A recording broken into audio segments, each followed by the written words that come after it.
Life Rites is a holistic model of funeral care. We're doula-led. We take care not only of the person who has died, but of their people, their family, their friends, their communities. The word doula translates to server, someone who gives service. I mean, you may have heard of birth doulas, and in many ways there's not a lot of difference between a birth doula and an end-of-life doula in terms of the level of care and availability that they give. Often it can just be about being there practically, troubleshooting, alleviating concerns. It can be about helping someone find the best level of care, to have access to different programs they might not have known about. It's about companioning someone who is approaching the end of their life, and they know that they are, and it's also about, in the Life Rites way, extending that level of care to their family and friends and communities as well. Sometimes we take a phone call when someone has just received news of terminal diagnosis, and they might still be alive for years to come. So we build relationships with them and their people.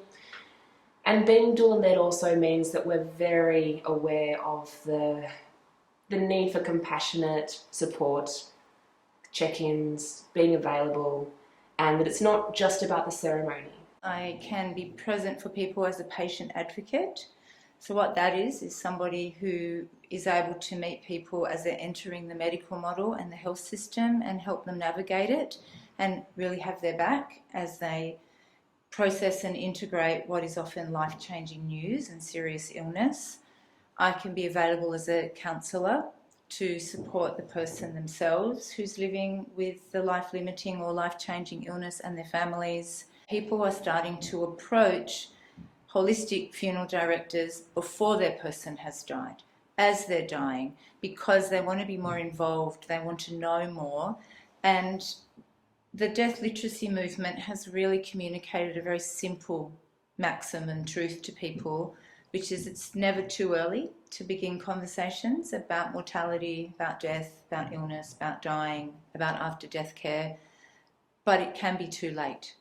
The feedback that I get as an end-of-life doula is just people feel as if a weight has been lifted off their shoulders from that first conversation, because they had all this stuff going on in their head about what they had to do and who they're going to leave behind and what was going to happen, and just one really practical, compassionate conversation, and all of a sudden they can see the steps falling into place and they realise that they can actually approach what it is that is approaching them. I've been here for over 20 years now, building this innovative practice. It is my passion, and I would really love to offer it to anybody for whom it might be appropriate.